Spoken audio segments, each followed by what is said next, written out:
Dear students, NEET examination எழுதுறதுக்கு தயாராயிட்டீங்க. இந்த NEET எக்ஸாமினேஷனை இங்கே கான்ஃபிடண்டாக எழுதணும், பயம் இல்லாமல் தைரியமாக எழுதுங்க.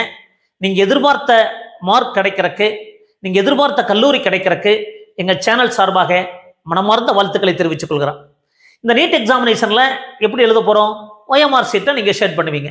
இந்த OMR சீட் லாஸ்ட் 3 இயர்ஸ்க்கு முன்னாடி சேஞ்ச் பண்ணிட்டாங்க. அது 200 questions, section A, section B, 200 minutes. இப்போ இந்த வருஷம் பழைய பேட்டர்னுக்கு போயிட்டாங்க. 180 கொஸ்டின்ஸ், 180 மினிட்ஸ், நோ சாய்ஸ். அப்போ இந்த ரிவைஸ்டு OMR சீட் எப்படி இருக்குன்னு பார்த்துடலாங்களா? ரோல் நம்பர், இந்த ரோல் நம்பரை நீங்கள் ஃபில் பண்ணும்போது கரெக்டாக ஃபில் பண்ணணும், கரெக்டாக ஷேட் பண்ணணும். இதில் அப்போ சேஞ்சஸ் பண்ணுவாங்க.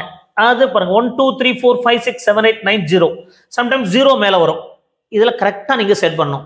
0க்கும் 9க்கும் மாற்றி செட் பண்ணிடக்கூடாது. அப்போது இந்த ரோல் நம்பர் தவறாக எழுதி தவறாக ஷேட் பண்ணிட்டீங்கன்னா வேற ஒருத்தர் மார்க்கோட கன்ஃபியூஷன் ஆகிடுங்க. அதனால் ரோல் நம்பரை பொறுமையாக ஃபில் பண்ணி ஷேட் பண்ணணுங்க. Test booklet number, test booklet number எழுதணும்ப்பா. உங்களுக்கு என்ன ஒரு புக்லெட் நம்பர் கொடுத்துருப்பாங்க, அதையே ஷேட் பண்ணணும். டெஸ்ட் புக்லெட் கோடை கரெக்டாக ஷேட் பண்ணணும். அடுத்து பாருங்க, கேண்டிடேட் லெஃப்ட் ஹேண்ட் தம்பி இம்ப்ரெஷன், இது அங்கே வைக்க சொல்லுவாங்க. Declaration by the candidate, running hand ரைட்டிங்கில் சைன் பண்ணணும். ரன்னிங் ஹேண்ட் ரைட்டிங்கில் கேண்டிடேட் நேம் எழுதணும். மதர்ஸ் நேம் ரன்னிங் ஹேண்ட் ரைட்டிங்கில் இருக்கணும். ஃபாதர்ஸ் நேம் ரன்னிங் ஹேண்ட் ரைட்டிங்கில் இருக்கணும்.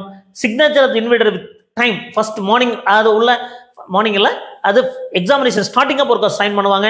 Signature of the invigilator with time to end of the examination ஒருக்கா சைன் பண்ணுவாங்க. இது மறந்துடக்கூடாதுங்க. இப்போ ஒவ்வொரு சப்ஜெக்ட்லையும், அதாவது பிசிக்ஸ், கெமிஸ்ட்ரி, பயாலஜி, பயாலஜினா பாட்னி, ஜுவாலஜி, ஒவ்வொன்றிலையும் 45.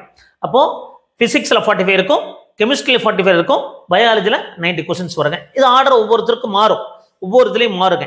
அப்போ 180 கொஸ்டின்ஸ் தான் இருக்க போது. அந்த 180க்கு நீங்கள் ஷேட் பண்ணணும். நீங்கள் ஷேட் பண்ணும்போது யூஸ்வலாக என்ன மிஸ்டேக் யூஸ்வலாக பண்ணுறாங்க அப்படின்னா, ஸ்டூடெண்ட்ஸ் வந்து பார்த்தீங்கன்னா காமன் மிஸ்டேக்ஸ் யூஸ்வலாக வர்றது, இந்த 101 அப்படின்னு வச்சுக்கலாம், இந்த 101க்கு பதிலாக 111 ஷேட் பண்ணிடுவாங்க சம்டைம்ஸ்.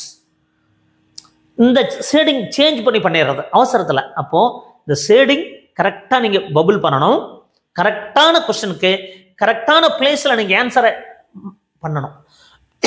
மாற்றி பண்ணிட்டீங்கன்னா மார்க்கெல்லாம் போயிடும். அப்போ இந்த OMR அப்படிங்கிறது ரொம்ப ரொம்ப முக்கியம். இந்த OMR தெரிஞ்சுக்குங்க. நாளைக்கு நல்ல முறையாக தைரியமாக நம்பிக்கையோட தைரியமாக எக்ஸாமினேஷன் எழுதுங்க. மீண்டும் ஒரு நல்ல பதிவுடன் உங்களை சந்திக்கின்றேன். நன்றி, வணக்கம்.